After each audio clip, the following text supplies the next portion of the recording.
Good morning, everyone. It's Dr. Alison DiBarto Goggin, and today I wanted to come on and chat real quick because my husband and I were driving to the gym this morning, and I was talking about adrenal fatigue and all of these saliva tests that I got in this week and the problem that most of my people are experiencing. So I was telling him that so many women come to me and they say, well, I have adrenal fatigue. I did the checklist.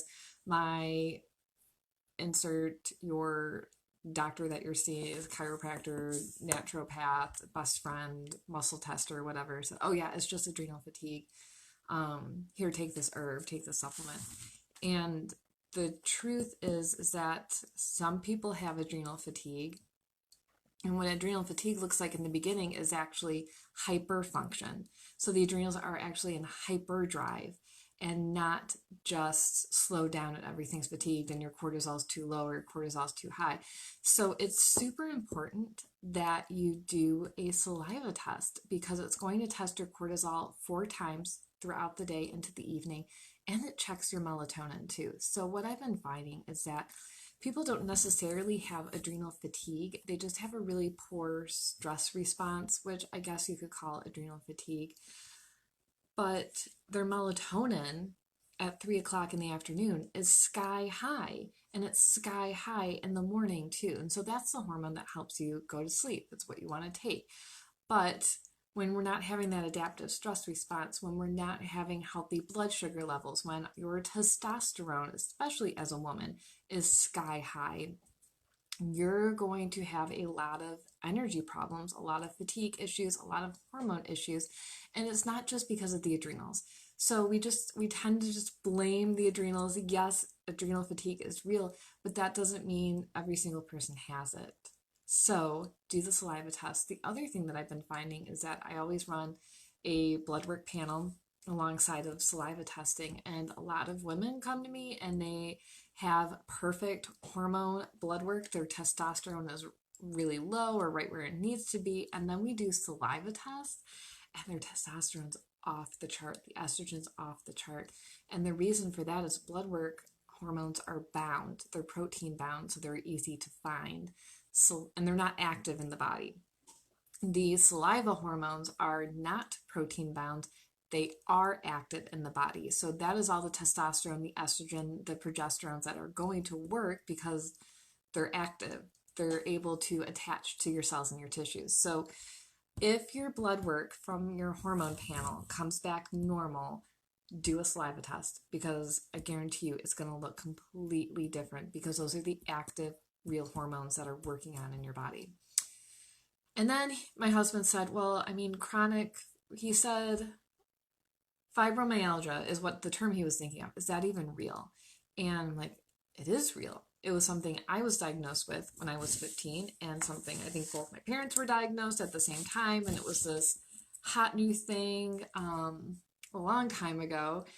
And you just, if you have 15 points on your body that hurt, then that's classified as fibromyalgia. And he was talking about, like, is it just something doctors do to dismiss you out of the office? And my response was, well, yeah, absolutely, because there's really no options for treatment with this. But the issue that people aren't looking at is, why is someone chronically fatigued? So I, went down my list. I was like, well, most likely it's Epstein-Barr. It could be a herpes virus. It could be a long-term strep infection. It could be, ligament and muscle pain. It could be autoimmune to your brain, to your joints, to your adrenals, to your thyroid. It could be gut health. Of course, we're going to go there. There's this whole list. So yes, chronic fatigue syndrome is absolutely real on the surface, but underneath that, and that's why so many people have chronic fatigue issues, but aren't responding to treatment because they're just not looking in the right place. So we got to do viral testing. We have to do immune testing. We have to do autoimmune testing. I love the organic acids test. Because it's going to tell you, how is your protein doing? What vitamins do you need? Are you overdoing it on plastics? One time I had someone who had fatigue issues, but she liked to let her plastic water bottles get warmed up in the car because she likes lukewarm water. I don't have a problem with lukewarm water. I have a problem with plastic water bottles.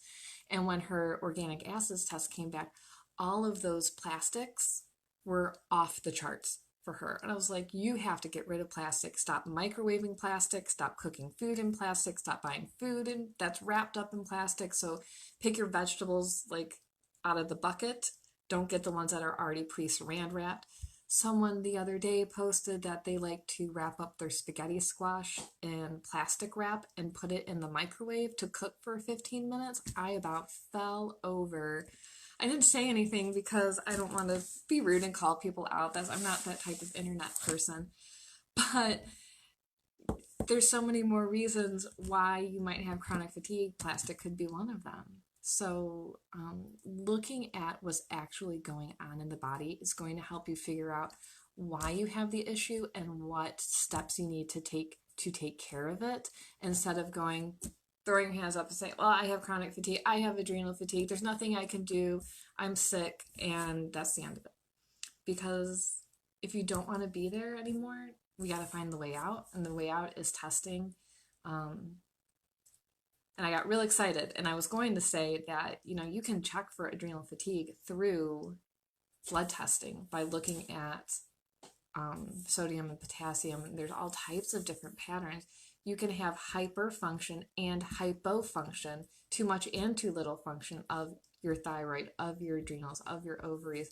It's a crazy world out there when you start digging into it. You can have antibodies to your ovaries. You can have antibodies to your adrenals. You can obviously have antibodies to your thyroid. You can have antibodies to your brain and your cerebellum, which is what PANDAS is, the pediatric autoimmune condition with strep. And adults get that. So, yes, all these things are real, but the underlying cause and the reason that you're experiencing these set of symptoms is going to be different pretty much for everyone. Same, but different.